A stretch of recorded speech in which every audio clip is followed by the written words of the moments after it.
Hello and welcome inside the Sports Sermon. I am Dylan Staggy here today with Dan Majors, and we are back today with some more college football. As you can tell by the title, we are talking about the SEC East.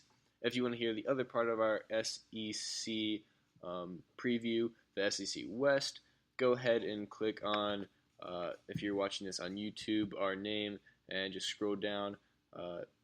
Our other SEC West podcast was last Thursday, and if you're listening to it on iTunes or Soundcloud, just scroll down there and you'll be able to see our SEC West. But let's go ahead and just get into it. We're going to go team by team and just give some previews and predictions, talk about a few storylines from each team, and yeah.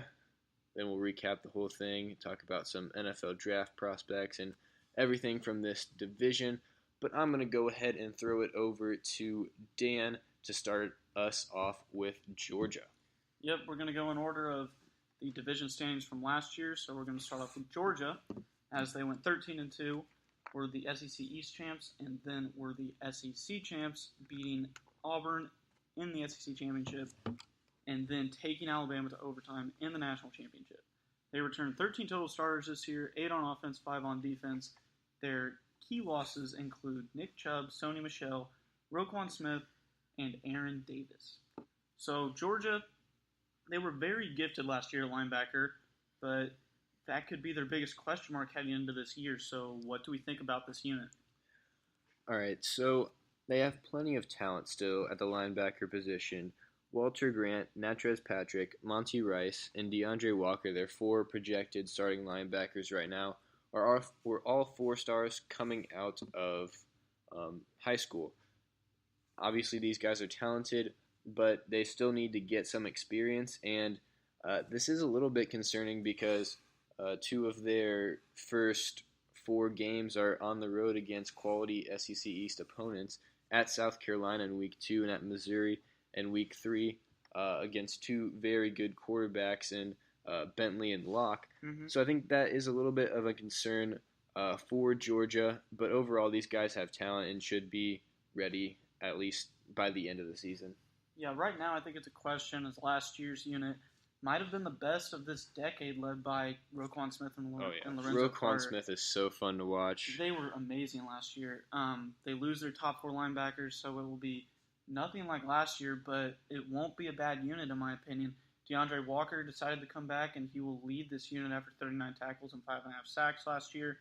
And Trez Patrick is basically a lock to start, but they'll have to find somebody to fill a hole. So let's move on to Jake Fromm. Does Fromm take a step forward this year after his true freshman season? And also, how will Justin Fields be used? So Fromm obviously stepped in last year after Eason got hurt, and now Eason's gone from Georgia. But Fromm had a good year, and they'll be relying on him a lot more this year. And as long as the injured hand doesn't affect him or anything, he'll be fine. He should be very good, to go for Georgia. So I really like Fromm, and I think he'll have a solid year. Nothing to worry about there. And then you look at Justin Fields, the backup, though, number 1 recruit. I don't think he's used a lot this year. I mean, you got to think of it like a Tua Tagovailoa situation with what Alabama kind of had. Yeah. Obviously, Fromm, I think, is better than Hurts. Yeah, I think that's very relatable in their situations, definitely. Yeah, and I think this year for Alabama is what Georgia will be looking at next year. I think Fromm is definitely going to be the guy this year, and Fields will only be used if he needs to step in for an injury or something to Fromm, and then next year is the year that there'll be some competition, as Fromm will come back for his junior year, and Fields will be wanting to play as he's the number 1 recruit in his sophomore year. So I think this year, not really a problem. Fromm's going to be the guy. Next year is what you're going to look at for big competition in the Georgia quarterback room. Yeah, it just makes no sense to me that Fields would go to Georgia. That just doesn't make any sense to me where Fromm is going to be there for at least 2 more years. I don't know. It's interesting. But Fromm, he's now got a year behind him where he looked nothing like a true freshman last year. He loses his top receiver in Javon Wims, but gets everyone else back. Also, with arguably the best offensive line in the country in front of him, he should have no doubt. I think he should take a step forward and be one of the best quarterbacks in the SEC. As for Fields, I think you look at the new redshirt rule, and I think he'll play in 4 games, and I think we'll get to see a glimpse of their future. Really? With Fields. I think he'll play in 4 games and then still get redshirted, and then you think they'll play him against like bad teams like Austin P, MTSU on their schedule? Some kind of experience, I don't know. I don't think he comes in anything close early, at least. I don't know, but I think he does play in at least 3 or 4 games this year with the new redshirt rule. Any chance you think they save one of those games for the playoff in case there is a Tua situation? I don't know. I mean, if you get that far, that's tough. Because I'd probably save one, because if you use up your 4 and then you really need him in that situation, and then you end up losing that game, you're just wasting a season of his. But then again, I mean, you would assume, at least from his high school ranking, that he's going to leave as early as he can to try and get to the NFL. Well, he's not really a pro-style quarterback. I mean, he's totally gifted. I understand that, but he's 6'3", too. We're still gonna have to see him in college, so you can't really judge anything based off of high school and the NFL. So I don't know. We'll see. Let's move on to another question for Georgia. I think we can all agree that this team, they can make the playoff based on the schedule, but is this team a playoff team based on talent alone? So basically, are they a top 4 to 5 team in the country? Yeah, I definitely think so. I mean, you look at the big pieces they lose from last year and you think, how are they going to replace these guys? I mean, Sony Michel, Roquan Smith, Nick Chubb, like you mentioned earlier. Yep. But, I mean, they have so many guys to fill in. Like we mentioned earlier with the linebackers, that might be their biggest question mark. But they have plenty of talent to go step in there. I mean, we haven't seen a lot of these guys play yet, and especially on the defensive side, there will be some growing pains, I think, especially against those 2 games that I mentioned earlier, at South Carolina and at Missouri, 2 tough SEC East opponents with good offenses. So I think they're definitely talented enough, and they'll have to find that. I mean, it's going to be up to Kirby Smart to get them ready for the late season run and potentially a playoff run. Yeah. I mean, but I think they definitely do have enough talent on the roster. Yep, I agree with you. I mean, as you said, they lack some experience at linebacker and in the secondary too, but they'll revamp, and I think they look just fine. There's a lot of balance everywhere, and I'd put them at 4 or 5 in the country. Another thing, you mentioned Chubb and Michelle gone. I mentioned that earlier.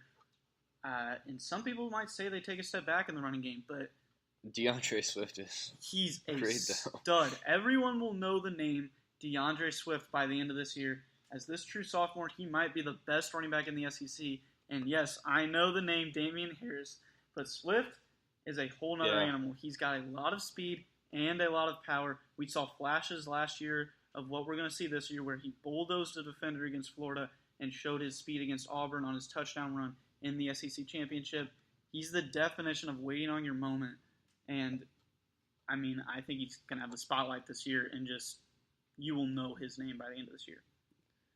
Yeah, I mean, I think they're a class below, like the Alabama, Ohio State, Clemson. I agree. But they're also ahead of the next class, I would say, and like the Wisconsins, Oklahoma, Miami, Auburn. They're definitely competing for a playoff spot. Yes, for sure. Let's move on. What do you have record and standings prediction for the Georgia Bulldogs this year? 11-1.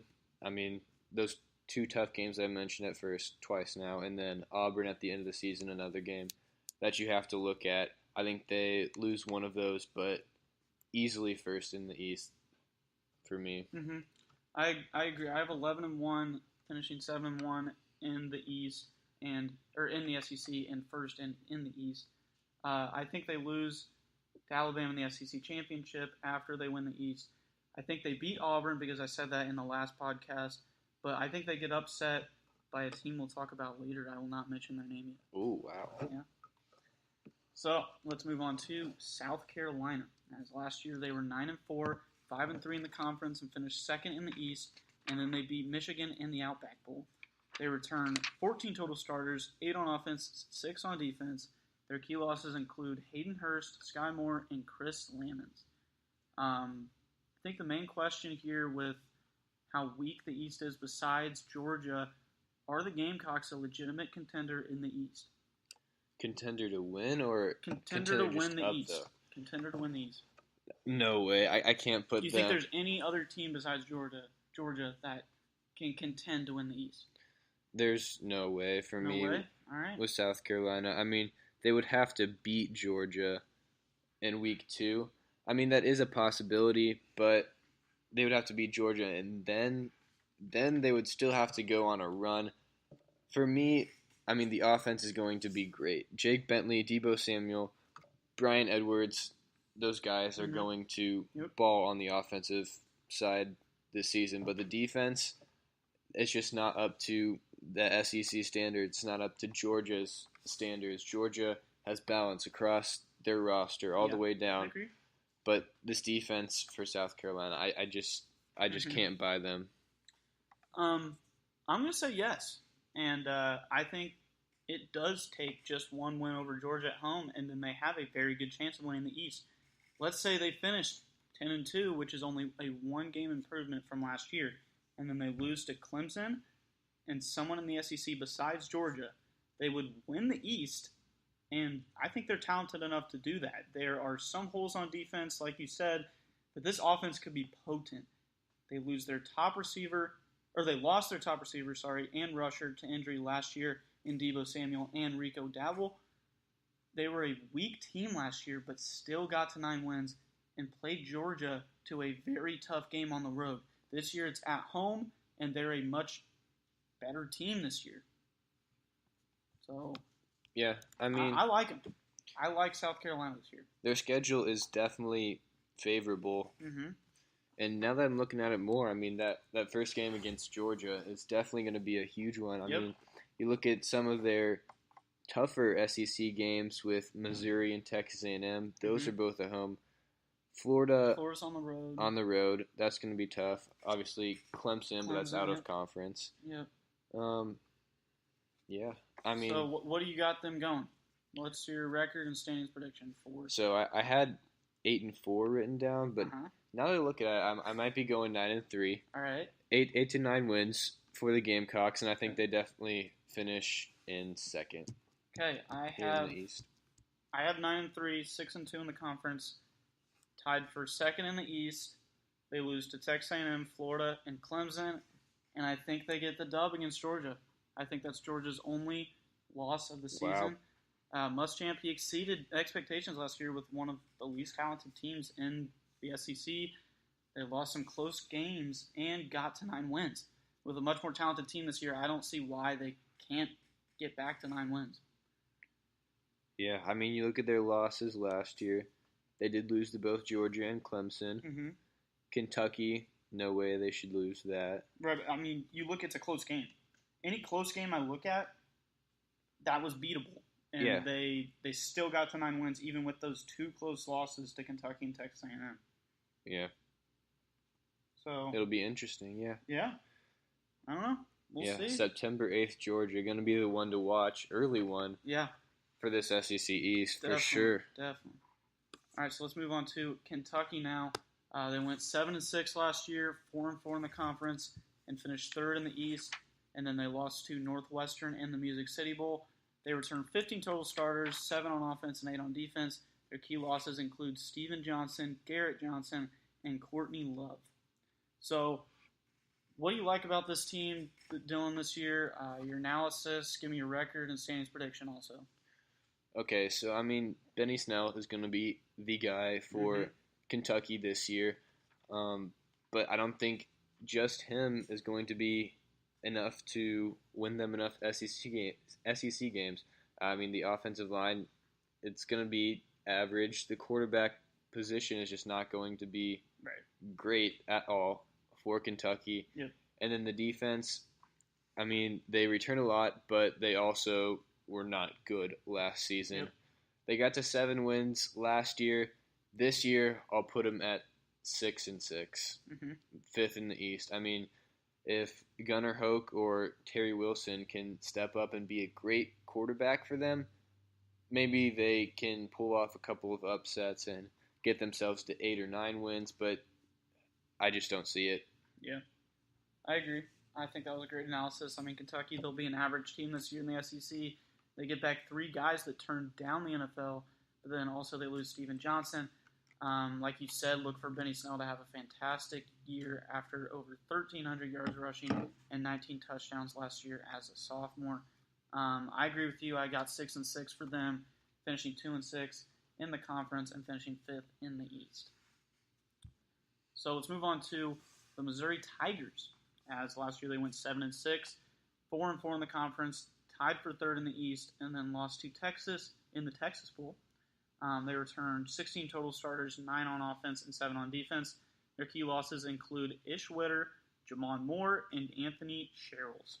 So the main guy here for Missouri, everybody, you look at Missouri, you think Drew Lock. How high are you on Drew Lock this year? I'm pretty high. I like Drew Lock, but for me, he has to put together a full season. Last year, the beginning and the end were Yeah. I mean, you look at South Carolina and Purdue, 13 and 3 points, both in losses there. And then at the end of the season, they did get some wins, but I mean, against teams like Arkansas, you should not be beating Arkansas by 3 points. And then losing to Texas in the Texas Bowl, that just doesn't seem fair. I'm kidding. Anyway, but he has the weapons and the offense to put together a great season. They're going to get into a lot of shootouts like they did last year. But I have Missouri at 8-4, so I can't really put him in the Heisman race just yet. But if they can pull off a couple of upsets, they have Georgia at home. I mean, they also Bama on the road. Missouri would have to win one of those games before I put Locke in the Heisman race. But he should certainly have a fantastic season. Yep. I think he should be one of the best quarterbacks in the SEC, which is full of very good quarterbacks. He also has Emmanuel Hall and Albert Okwuegbunam coming back. I cannot say that. Sure. Both of them are back as maybe the best wide receiver tight end combo in the conference. So I think Locke should definitely have a good year. You said you had him at 8-4, right? Yeah. All right. Yeah, I have him at 8-4, 4-4 in the conference, finishing 4th in the East. I mean, this is a team. They started 1-5 to start the year, but finished 6-1. And I'm a big guy on how you finish the season to help going into the next one. But they also were 0-6 versus teams with winning records and 7-0 versus teams with losing records. So I think that'll be huge. And I think they're more talented this year, definitely, but I don't know. I don't think they can get big wins. I think 8-4 is solid for Missouri. And, Drew Lock should have a good year. Yeah. I mean, also with the record, I think we both had them at 8-4, but that is also a little bit inflated by their out-of-conference schedule. UT Martin, Wyoming, Memphis, and who am I missing the last one? UT Martin, Wyoming, Purdue. I think they win that game, but it's still not a great out-of-conference opponent. Yeah, I think it's still one of the tougher SEC East schedules, though, with Bama in it. Yeah. So, I don't know. So let's move on to Florida now. They went 4-7 last year, 3-5 in the conference, finished 5th in the East, and finished the season 1-6. They returned 19 total starters, 10 on offense and 9 on defense. Their key losses include Malik Zaire, a.k.a. the GOAT, Brandon Powell, and Duke Dawson. And then they also get a new head coach in Dan Mullen. Speaking of Dan Mullen, how quickly does Mullen turn around the Gators? I mean, this is tough because Florida just has a lot of talent. Yeah. Especially on the defensive side. There's a lot of pieces. Last year, they definitely just couldn't put it together at all. And I think Dan Mullen does enough this year to put them in the conversation with kind of the second tier of this SEC East. Yeah, I agree. I think they could surprise some people. I mean, the offensive side is just going to be a huge question, though. You look at Felipe Franks. I mean, the quarterback situation, despite how much you like Malik Zaire, was very bad last year. Oh, yeah. For Florida. So if Mullen can help get that turned around, we might be looking at a really solid season from the Gators. If not, there's definitely going to be some growing pains. Yep. But I do like Florida this year. I have them at 8-4. I think third in the East, ahead of Missouri, but below South Carolina for me. So you think they beat South Carolina? Yeah. They have them at home. Yeah. I don't know. And then their schedule's pretty cake, not going to lie. Mm-hmm. But with Dan Mullen, I mean, this is probably the most improved team in the country, and they have a lot of talent coming back. So Mullen has come into a nice situation for a team coming off a 4-7 season. I say Mullen no doubt gets them to 7 or 8 wins at least this year and has them back to an SEC East contending team pretty quickly. As far as record and standings go, I have them at 9-3, so a win above you. 6-2 in the conference, and they tie for second in the East. I'm a big fan of this team, as I would actually compare them to Notre Dame last year, as they were coming off a 4-8 season with a lot returning and turned it around to 10 wins. They lost 3 very close. Florida lost 3 close games, and they have a top defense in the SEC returning. If they can figure out the quarterback position, then it'll be a very dangerous team. And Dan Mullen, he has a record of really getting guys going at the quarterback position. So, I don't know. I like them. I think they beat South Carolina. I think they lose to Mississippi State, Georgia, and Florida State. But this is a very favorable schedule for them. Yeah, I mean, that's interesting, the comparison to Notre Dame. But like you said, the quarterback situation is going to be tough. They do have some of their tougher SEC games at home with LSU, Missouri, South Carolina. Yep. Georgia, it's at a neutral site, but it's in Jacksonville, so basically a home game. I mean, they've always played in Jacksonville, but yeah. Yeah. So, yeah, I'm a big fan of them. I think they contend for the East this year. I mean, I don't think the only way – we'll get to that later, but the only way somebody besides Georgia wins the SEC East is if someone beats Georgia, like a Florida or South Carolina. If they beat them and then they can lose one more game in the SEC, and then they can still beat Georgia, go to the SEC championship, and go from there. But so you're saying someone has to beat Georgia and then only lose one more game. Yep, so you think Georgia doesn't lose 2 at all? No chance in the SEC?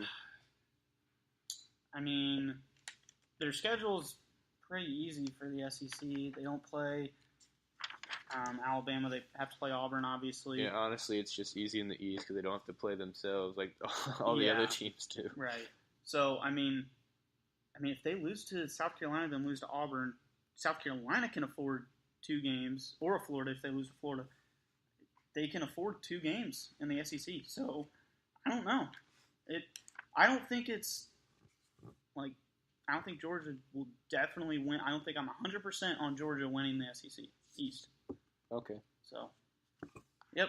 Let's move on to the Vanderbilt Commodores. As last year they went 5-7, 1-7 in the conference, finished 6th in the East. They returned 12 total starters, 7 on offense and 5 on defense. Their key losses include Ralph Webb, Trent Sherfield, Oren Burks, and Ryan White. So, Dylan, what do you like about Vanderbilt this year? Give me your analysis, your record, and standings prediction for them. I mean, there's not much to like for Vanderbilt this year. I mean, the bad season they had last year, and then not a lot coming back on the defensive side. Mm-hmm. Kyle Shermer would have to, throw together some great performances to make some noise in the SEC. They have 3 winnable out-of-conference games in MTSU, Nevada, and Tennessee State, but maybe a couple winnable games there at the end of the schedule with Ole Miss and Tennessee. Yeah. But at least they get Ole Miss that, and Tennessee. Those aren't – and Arkansas. They get Arkansas too. Those aren't very good SEC teams. So I think they will definitely have a shot at those games. One guy that I like on Vanderbilt has got to be Charles Wright at linebacker. He had 9 sacks last year. And I think he got SEC second-team honors last year, and I think he could get first-team honors this year. But other than that, this is arguably the worst team in the SEC. Yeah. So I have them at 3-9, 0-8 in the conference, and finishing 7th in the East. That Notre Dame game, that's kind of big to get them to – that would not get them – or they can't get to 4 wins because of the Notre Dame game. Yeah. That's what I'm talking about. So what do you have? No wins. No wins in the SEC. No, I think they can beat Arkansas, Mississippi, and Tennessee, but I think they get one of those. So I have 4 and 8, but definitely last in the East. All right. Yep. Well, actually, if they beat Tennessee, they would end up getting 6 if Tennessee doesn't win another game. Yeah. They would have to win 2 more, actually. Anyway. Let's move on to the Tennessee Volunteers, as last year they went 4-8, 0-8 in the conference, and 7th in the East. They returned 12 total starters, 6 on offense and 6 on defense. Their key losses include John Kelly, Rashawn Golden, and Colton Jumper. So, Jeremy Pruitt coming in. What can he do to make this a productive season? Yeah, Pruitt, obviously, he's a defensive guy. Yep. The defensive coordinator at Alabama before he took this Tennessee job. But, for Tennessee, you just got to look at this quarterback situation and find someone consistent. Keller Chris comes in from Stanford. Is he going to win the job and potentially? He'll win the job, definitely, but can't turn around this team, no way. Yeah, and you got to look to the future too, for Garantino. Is that how you say it? Didn't play a lot last year. 1-5 as a starter. You got to get him ready for next year, and it's just going to be a tough situation. I think the quarterback situation is the biggest thing to look at for Tennessee. Besides that, there's just not a lot of talent elsewhere. So you look at Tennessee and Florida both had very similar seasons last year, with Florida going 4-7, Tennessee going 4-8. But the difference between those two teams, and they also, actually similar, both get a new head coach. But the difference between the two teams, Florida has a lot of talent coming back, 19 total starters. Tennessee, not as much, 12 total starters coming back, and those 12 I'm not very impressed with. Jeremy Pruitt, he's coming from a winning environment at Alabama that has the most talent in the country. Tennessee, on the other hand, missing a lot of talent. They add Keller Chris, like you said, in an offense that ranked 125th nationally in total offense. So what do you have them going? What's your record standings? I have them at 5-7, 6th in the East, just ahead of Vanderbilt, but just not enough talent. I do like Pruitt as a coach, and you look at the track record, the last defensive coordinator to leave Alabama, Kirby Smart, he's doing mighty fine at Georgia. But again, unfortunately, Pruitt just doesn't have the kind of talent that different situation there at Tennessee. I have them at 4-8. Again, 1-7 in the conference, finishing 6th in the East. I think Pruitt eventually gets this team back to a winning environment that goes to a bowl every year, but they just don't have enough talent for me to do that. Yeah, it'll be a tough year. Yeah. So those are all the teams in the East. We were very similar. I think we actually had basically the same exact standings. Just a couple different records. But a lot of people, everyone's gonna have Georgia winning it, basically. Yeah. Surprise team of the year. What do you got? I'm just gonna say South Carolina because first of all, I have them at second in the SEC and East, and obviously besides Georgia, it's gonna be a lot weaker in terms of depth than the West. But South Carolina didn't make a lot of noise last year, despite winning 9 games.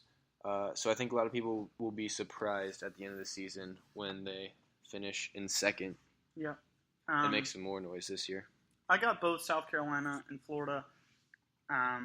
Florida coming off 4-7, and then South Carolina coming off of 9 wins. But I think both will compete with Georgia for the SEC East title.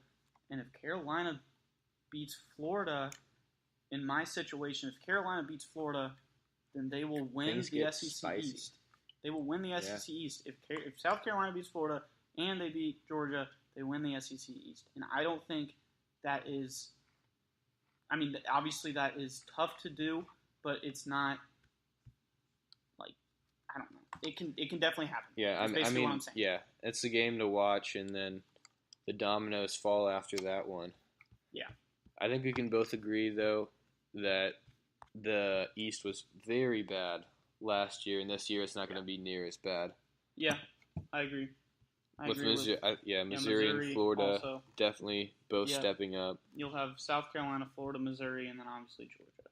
So, and then Tennessee, if they somehow figure something out with Jeremy Pruitt, but I don't see Vanderbilt doing much. Kentucky, I think they stay average. Yeah. So, top NFL prospect from the SEC East. Give it to him. I think you got to say Drew Lock. Yep. I agree. I think you go either Drew Lock or DeAndre Walker. He had 5.5 sacks last year, 8 tackles for loss, and 12 quarterback hits. And he'll be a big piece for Georgia this year. Much bigger role. Yeah, and that's big that he came back. Huge for them. So let's move on to our last segment here. Heisman Contenders. Any of them out of the East? So it's definitely not as strong as the West.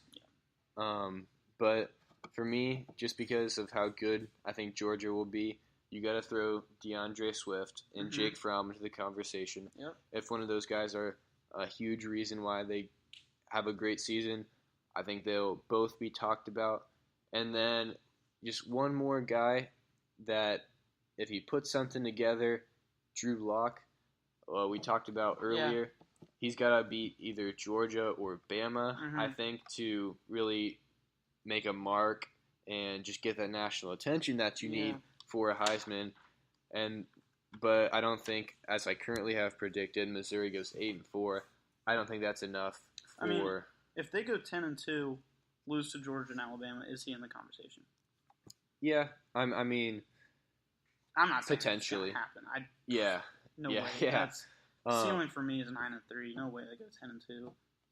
Yeah, I mean, probably 9 or 10 wins, or at least a win over Georgia and Bama. He's got to do something for his team. He's going to have the stats to put him in the conversation, but he's got to bring the team up with him. Yeah, they got to put up 72 points a game like they did against Missouri State last year. 72-43. That was crazy. But my only Heisman contender is DeAndre Swift, and I think it's a legitimate contender. Top 3 running back in the country, in my opinion. Oh, yeah. He is so good. And he was behind Nick Chubb and Sony Michel last year. If he was at any other place, he would have been getting so many carries, and he would have been up there. And then, I mean, you got to think he's gotten a lot bigger and stronger this year. Who knows what he can do? I mean, yeah, I'm very excited to see. You also got to look at he's behind one of the best offensive lines in the country. I put Georgia up there with probably Wisconsin as a top 2 offensive line in the country. If he's behind that, look at Josh Adams last year. I mean, Josh Adams isn't one of the best running backs in the country, but he was behind Notre Dame's offensive line that pushed him to be in the conversation, and he finished in the top 10 of voting. So, DeAndre Swift, look out big time. 2 Notre Dame references from Dan. Yes, I did. This episode. that's what I got. Notre Dame. Go Irish. All right, so I think that is all we have today. Any last thoughts about the East, Dan? No, I don't think so. Georgia. Yeah. That's about it. Go Dogs. Yeah, maybe go Gamecocks. But yeah, that's all we got for the SEC East for today. Again, if you want to check out our other half of the SEC preview, check out our West episode. Go ahead and click on our profile. There's a lot more storylines in that too. SEC West. Yeah, including a huge Tua versus Jalen Hurts debate that made that one about 20 minutes longer than this one. But yeah, if you guys also want to check out some of our other content, we will be covering the NFL and NBA, plus some fantasy football conversations later this week and throughout the rest of the summer. So subscribe to us on YouTube or iTunes if you want to check that out. The links to that will be in the description. Follow us on Twitter. Link also there at the Sports Sermon, sports with a Z. But we are going to sign off for today. This has been the SEC East on the Sports Sermon with Dylan Stackey and Dan Majors. And for Heisman. All right, we will see you on Wednesday.